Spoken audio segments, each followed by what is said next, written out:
नमस्कार, आप देख रहे हैं न्यूज 18 राजस्थान और आपके साथ मैं हूं प्रियंका राय। खबरों का रुख करेंगे फटाफट अंदाज में। मंत्री शांति धारीवाल ने बीजेपी पर पलटवार करते हुए कहा कि बिना बात हंगामा करती है बीजेपी। धारीवाल ने बजट सत्र में बीजेपी के स्टैंड की आलोचना करते हुए कहा कि बीजेपी नेताओं में मची है सीएम उम्मीदवार बनने की होड़। प्रदेश में हाल में हुई राजनीतिक नियुक्तियों को लेकर सियासत शुरू है। उपनेता प्रतिपक्ष राजेंद्र राठौड़ ने राज्यपाल को पत्र लिखकर 11 विधायकों की राजनीतिक नियुक्तियों को असंवैधानिक करार दिया है और सीएम को निर्देशित करने की मांग की है। कर्नाटक में चल रहा हिजाब पर बवाल अब मरुधरा में हंगामा का रूप ले रहा है। हिजाब को लेकर पिंक सिटी में महिलाओं ने प्रदर्शन किया और भारी संख्या में एल्बर्ट हॉल पर नारेबाजी की। उधर लोकसभा स्पीकर ओम बिरला की कोशिश रंग लाती दिख रही है। बिरला की कोशिशों से प्रदेश के मनरेगा मजदूरों को बहुत बड़ी सौगात मिलने जा रही है। उनके वेतन भुगतान के लिए केंद्र ने 1254 करोड़ रुपए की मंजूरी दे दी है।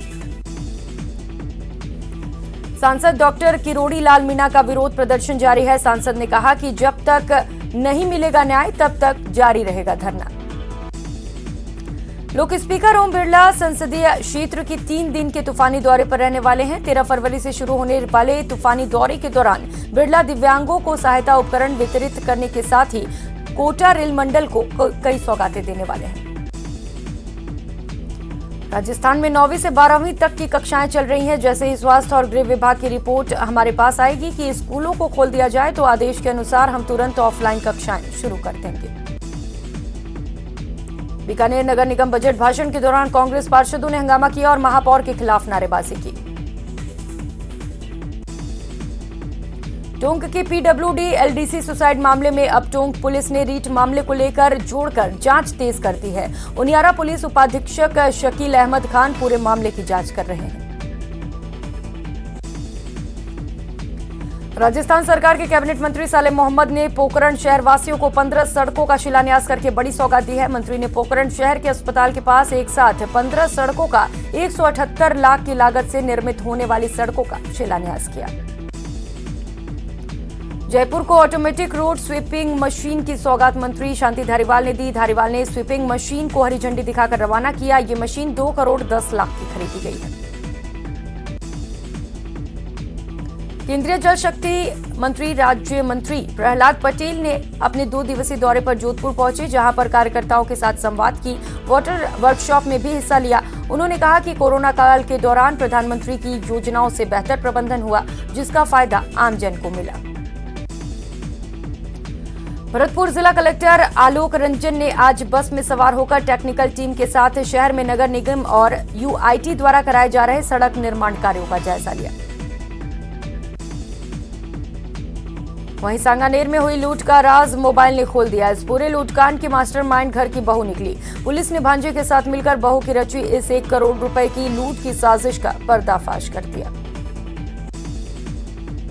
यूपी के कन्नौज में एक जनसभा को संबोधित करते हुए पीएम मोदी ने कहा कि विकास, रोजगार और निवेश के लिए शांति का माहौल पहली शर्त है। इसीलिए उत्तर प्रदेश आज कानून के साथ राज को प्राथमिकता दे रहा है। योगी आदित्यनाथ ने जिस प्रकार दंगों को रोका है, हमें उसे स्थायी रूप से देना होगा। उत्तराखंड में राजनाथ सिंह ने कहा कि हमने उरी और पुलवामा से पूरी दुनिया को ये संदेश दिया कि भारत के अंदर वे ताकत है जो हम इस पार भी मार सकते हैं और जरूरत पड़ी तो उस पार भी मार सकते हैं। अमित शाह ने उत्तराखंड में जनसभा को संबोधित करते हुए कहा कि कांग्रेस ने 4 धाम 4 काम का नारा दिया। वे 4 काम नहीं करेंगे, लेकिन 4 मांगने वाले जरूर खड़े हो जाएंगे। स्थानीय स्तर पर विधायक, मंत्री, मुख्यमंत्री और दिल्ली में बैठने वाला परिवार सब मिलकर वसूली करेंगे। पद्म भूषण से सम्मानित उद्योगपति राहुल बजाज का 83 वर्ष की आयु में निधन हो गया। राहुल बजाज के निधन की जानकारी केंद्रीय सड़क परिवहन और राजमार्ग मंत्री नितिन गडकरी ने ट्वीट कर दी। जिनकी खुद की पहचान संदिग्ध है, वे हिंदू की परिभाषा कर रहे हैं। राहुल जी से हिंदू शब्द की परिभाषा सुनकर आश्चर्य होता है। उनके परनाना खुद को एक्सीडेंटल हिंदू कहते थे। जिनके पूर्वजों को हिंदू होने पर गर्व नहीं होता, वे हिंदू की परिभाषा बताए, ये ठीक नहीं। ये बात कही यूपी सीएम योगी आदित्यनाथ ने। प्रियंका गांधी ने कहा कि ये जो मुख्यमंत्री बैठे हैं, जो आपको बिंदिया और चूड़ियां बांट रहे हैं, इनसे पूछिए कि इन्होंने आपको रोजगार क्यों नहीं बांटा। इनसे पूछिए कि जब हमारे भाई बहन शहरों से वापस आ रहे थे तो आप कहां थे, जब किसान आंदोलन कर रहे थे तो आप कहां थे। केंद्रीय मंत्री अनुराग ठाकुर ने कहा कि सभी जानते हैं कि आजम खान की पृष्ठभूमि क्या है, वे किस तरह से महिलाओं और अनुसूचित जाति के वर्ग के ऊपर टिप्पणियां करते थे और मुख्यमंत्री रहते हुए अखिलेश यादव हंसते थे। जेपी नड्डा ने पंजाब चुनाव में कहा कि किसी ने भी करतारपुर कॉरिडोर की सूध नहीं ली। आपने नरेंद्र मोदी को प्रधानमंत्री बनाया, उन्होंने पाकिस्तान से बातचीत की, उन्होंने 120 करोड़ रुपए खर्च करके कॉरिडोर बना कर दिया। आज आप वहां दर्शन करने के लिए जा सकते हैं। केजरीवाल ने कहा कि दिसंबर महीने में दिल्ली सरकार ने निर्णय लिया था कि बाबा साहब भीमराव अंबेडकर के जीवन पर हम बहुत बड़ा नाटक करेंगे। ये नाटक 5 जनवरी से शुरू होने वाला था, लेकिन ओमिक्रॉन के कारण इसे स्थगित करना पड़ा। ये कार्यक्रम 25 फरवरी से फिर से शुरू किया जा रहा है। आईपीएल नीलामी 2022 में भारत के दीपक चाहर को चेन्नई सुपर किंग्स ने 14 करोड़ रुपए में खरीदा है। आईपीएल नीलामी 2022 में भारत के विकेटकीपर बल्लेबाज ईशान किशन मुंबई इंडियंस के लिए 15.25 करोड़ रुपए में बिके हैं। ईशान किशन आईपीएल 2022 की नीलामी में सबसे महंगे खिलाड़ी हैं। राजनीतिक नियुक्तियों पर प्रहार करते हुए उपनेता प्रतिपक्ष राजेंद्र राठौड़ ने ट्वीट करते हुए कहा कि आपको हर बार कांग्रेस टिकट से महरूम रखती है, लेकिन आप अंगूर खट्टे हैं की तर्ज पर स्वघोषित कांग्रेस प्रवक्ता बन जाते हैं। उधर संयम लोढ़ा ने राजेंद्र राठौड़ को जवाब देते हुए कहा कि आप जो खुद को उपनेता प्रतिपक्ष लिखते हैं, क्या ये पद राजस्थान विधानसभा के किसी नियम में है। धौलपुर में बाड़ी विधायक गिरिराज सिंह मलिंगा शनिवार को 47 वर्ष के हो गए हैं। ऐसे में सुबह से ही बाड़ी शहर के लोग उन्हें बधाई देने उमड़ पड़े। वहीं मुख्यमंत्री अशोक गहलोत ने भी उन्हें फोन कर बधाई दी। डूंगरपुर जिला मुख्यालय की घाटी बस्ती में पेयजल संकट को दूर करने के लिए पेयजल टंकी का शिलान्यास किया गया। शिलान्यास समारोह के मुख्य अतिथि डूंगरपुर विधायक गणेश घोगरा थे।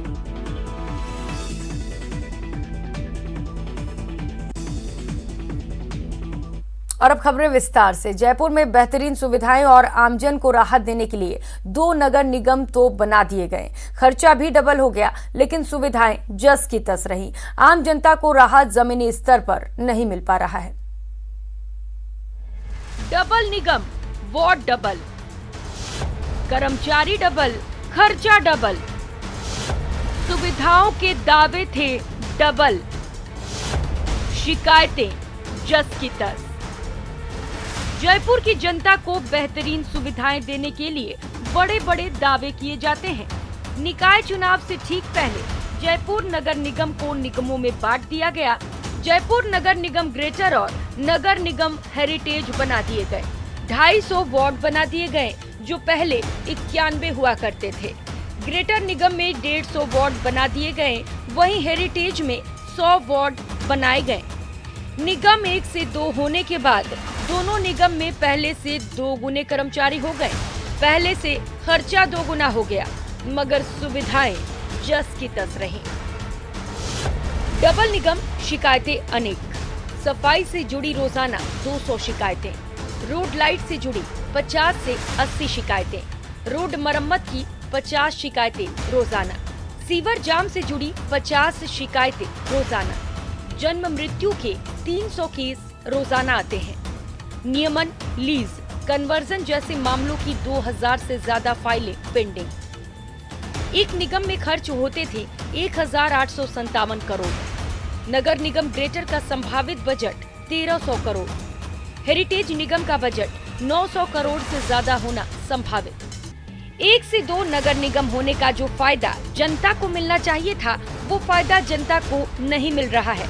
इस बात को खुद जयपुर नगर निगम के पार्षद भी स्वीकार कर रहे हैं। वहीं मेयर मुनीश गुर्जर की माने तो ग्राउंड में सब कुछ बेहतर है।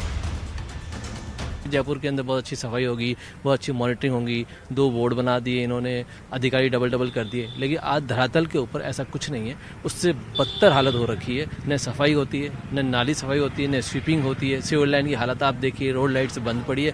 पब्लिक को जो आराम मिलना चाहिए था 2 बोर्ड बनने से, 2 नगर निगम होने से, वैसा कुछ नहीं हुआ। जो एक नगर निगम में जो हो रहा था ना, उससे भी गई बीती हालत इसके अंदर हो गई। सभी जनप्रतिनिधियों से राय ली जाएगी, पार्षदों से सबके साथ बैठक की जाएगी और उसी अनुसार होगा काम। नगर निगम हेरिटेज में बहुत अच्छा हो रहा है। आप देखिए हर वार्ड में आपको रोड, सड़क, नाली, फुटपाथ ये सब बनते हुए नजर आ रहे हैं और बेहतर अच्छा काम करेंगे। थोड़े क्राइसिस थे कोविड की वजह से नगर निगम को, पहले हम उसको मजबूत करना चाहते हैं, हमारी आय मजबूत हो ताकि हमारा व्यय बहुत अच्छा हो। ग्राउंड के हालात बयां कर रहे हैं कि दोनों नगर निगम मिलकर भी जनता की समस्याओं का समाधान करने में कितना सफल हो पा रहे हैं। अब उम्मीद की जानी चाहिए सरकार इस पूरे मामले पर जरूर कोई एक्शन लेगी और जनता को राहत मिलेगी।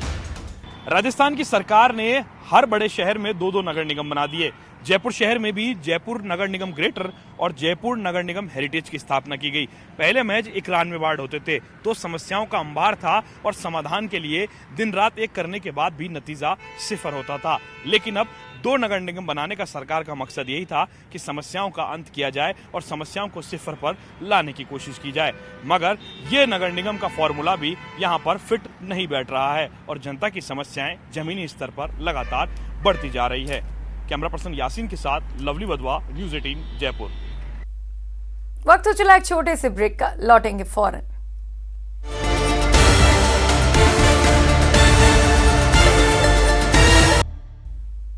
ब्रेक के बाद आप सभी का स्वागत है। खबरों में आगे बढ़ेंगे। दौसा से खबर है जहां पर चिकित्सा मंत्री परसादी लाल मीणा पहुंचे और वहां पर विपक्ष पर जोरदार हमला बोला। चिकित्सा मंत्री ने कहा कि देश में अनेक जगह पेपर लीक की घटनाएं हुई लेकिन सीबीआई जांच नहीं की गई। विधानसभा में तख्तियां लहराने से कुछ नहीं होता, विपक्ष सबूत दे, सरकार कार्रवाई करेगी। परसादी लाल लालसोट नगर पालिका की साधारण सभा में हिस्सा लेने पहुंचे थे। सरकार ने जो एसओजी से जांच कराई, पहली बार मुख्यमंत्री जी ने इतनी गहराई तक जाके जो अपराधियों को 40 करीब अपराधियों को वहाँ पर जेल में डाला है। बड़ा फ्रॉड हुआ था। निश्चित रूप से एसओजी जो कार्रवाई कर रही है सक्षम कार्रवाई। विपक्ष तो इन भर्तियों को टालने के लिए बहाना बना रहा है। आज तक कहीं भी पेपर आउट की, देश में कहीं भी पेपर आउट की सीबीआई से जाँच नहीं हुई। जो जाँच हुई है वो निश्चित रूप से सक्षम अधिकारियों के द्वारा जाँच की जा रही है। उधर नागौर जिले के डीडवाना क्षेत्र में दलित महिला से गैंगरेप और हत्या के प्रयास मामले में आज दलित समाज ने डीडवाना में प्रदर्शन किया। इस दौरान प्रदर्शनकारियों ने डीडवाना एडीएम को मुख्यमंत्री के नाम ज्ञापन भी सौंपा, जिसमें 16 फरवरी तक मुख्य आरोपियों को गिरफ्तार करने की मांग की गई और अगर ऐसा नहीं होता है तो दलित समाज इस मामले में धरना प्रदर्शन करेगा और तेज भी कर देगा। ये पूरा मामला एक दलित महिला के साथ हुई दरिंदगी से जुड़ा है जो 4 फरवरी को गायब हो गई थी और 6 दिन बाद बेसुध हालत में मिली। पीड़िता का अभी जयपुर में इलाज जारी है। अब तक इस मामले में एक आरोपी गिरफ्तार हो चुका है जबकि एक नाबालिग को निरुद्ध किया गया है, जबकि अन्य आरोपियों की तलाश जारी है। पीड़िता की अगर कॉल डिटेल निकाली जाए, पूरे की कॉल डिटेल निकाली जाए और जो मुलजिम गिरफ्तार हुई है उनसे पूछताछ की जाए तो कम से कम 8 से 10 मुलजिम इस मामले में गिरफ्तार होंगे। और इस मामले में पूरी तरह से प्रशासन की और पुलिस की कोताही बरती गई, जिससे आज वो पीड़िता मौत और जिंदगी की जंग लड़ रही है। और अब बात पोखरण की, जहां जालौर जिले के आहोर से ब्रह्म क्षत्रिय ओम प्रकाश अपने परिवार के साथ रामदेवरा पहुंचे। यहां पहुंचकर उन्होंने रामदेव बाबा की समाधि पर करीब 3 क्विंटल वजनी चांदी का घोड़ा चढ़ाकर खुशहाली की कामना की। इस दौरान चांदी से निर्मित 6 फीट का घोड़ा लोगों के लिए आकर्षण का केंद्र बना रहा। लोगों ने चांदी के घोड़े के साथ सेल्फी भी ली और फोटो भी खिंचवाई।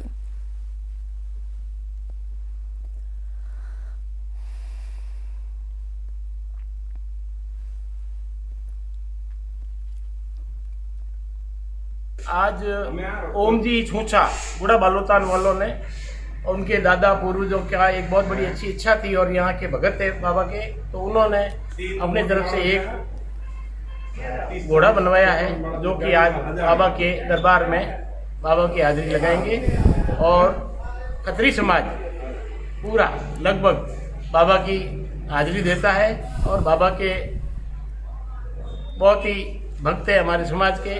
साल में 2 बार 4 बार जिनको जैसा बड़े महीनों में मौका मिलता है यहाँ आते हैं। अगली खबर का रुख कर लेते हैं। देश के प्रमुख उद्योगपति और बजाज ग्रुप के पूर्व चेयरमैन राहुल बजाज का शनिवार को निधन हो गया। राहुल बजाज का सीकर जिले से बड़ा रिश्ता रहा है। राहुल बजाज मूल रूप से सीकर के ही रहने वाले थे।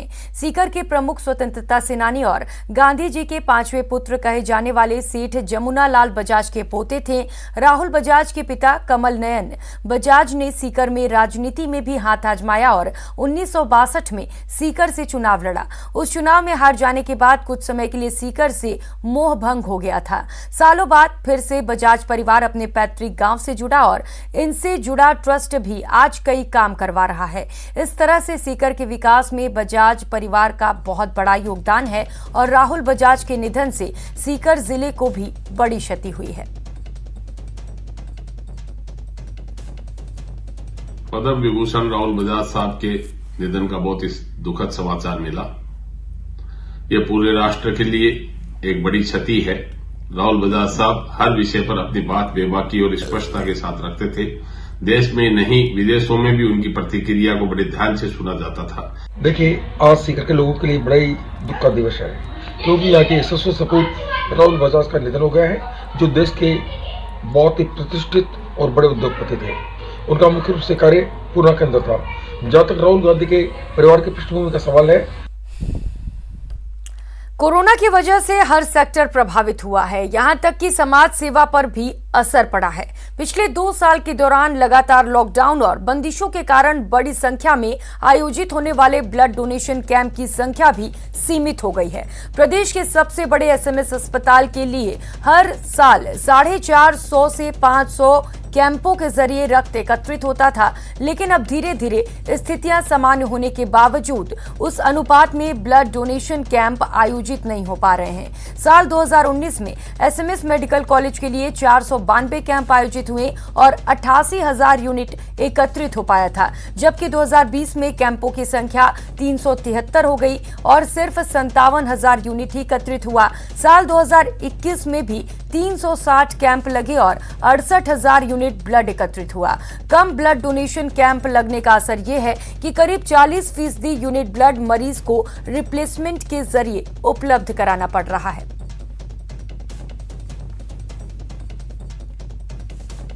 कोविड आया तो हमारे कैंप्स की संख्या कम हो गई, लेकिन हमने हिम्मत नहीं हारी। एनजीओ और स्वयंसेवी संस्थाओं के सहयोग से हमने करीब 375 कैंप्स करे और करीब 55,000 यूनिट्स का कलेक्शन किया। 2021 की बात कर रहे हैं तो हमारे कैंप्स करीब 375 से 400 कैंप्स हुए और करीब उसके अंदर हम लोगों ने 75,000 यूनिट ब्लड को कलेक्ट किया। खबरों में आगे बढ़ेंगे। राजनीति में प्रवेश की पहली सीढ़ी माने जाने वाले छात्र संघ चुनाव पर कोरोना की मार का बुरा असर पड़ा है। कोविड-19 महामारी के कारण बीते 2 सत्रों में छात्र संघ के चुनाव नहीं हो सके हैं, जबकि प्रदेश में विधानसभा के उपचुनाव हुए, जिला परिषद, नगरपालिका, पंचायत समिति और सरपंच, निगम और परिषद के भी चुनाव हो चुके हैं, लेकिन छात्र संघ के चुनाव नहीं हो सके हैं। आरयू समेत करीब 300 से ज्यादा कॉलेज, यूनिवर्सिटी में छात्र संघ चुनाव होते हैं। अकेले आरयू में 30,000 मतदाता हैं और यहाँ पर भी करीब 50 प्रतिनिधि हर साल चुनाव में उतरते हैं, लेकिन 2 साल से चुनाव नहीं होने की वजह से कई छात्र नेताओं के समक्ष बड़ी परेशानी खड़ी हो गई है, जिससे कई छात्र नेता ओवर एज होने की वजह से अब बमुश्किल चुनाव लड़ सकेंगे, क्योंकि जस्टिस लिंगदो समिति की सिफारिशों और छात्र संघ संविधान के मुताबिक आरयू में उम्र की सीमा 25 वर्ष तय की गई है। छात्रों का कहना है कि यदि सरकार से मदद नहीं मिलती है तो आप कोर्ट का रास्ता अख्तियार करना पड़ेगा।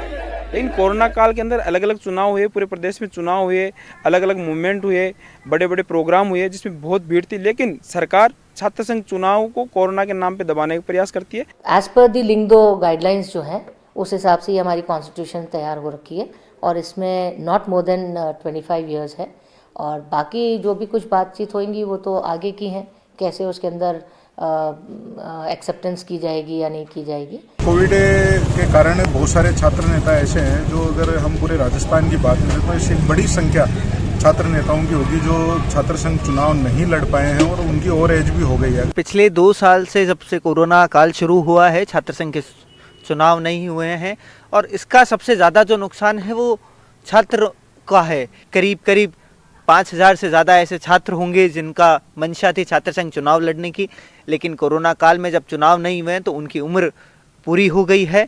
इससे कहीं ना कहीं उनके सपनों पर पानी फिर गया है। उस बुलेटिन में फिलहाल इतना ही। खबरों का सिलसिला जारी है, आप बने रहिए हमारे साथ। नमस्कार।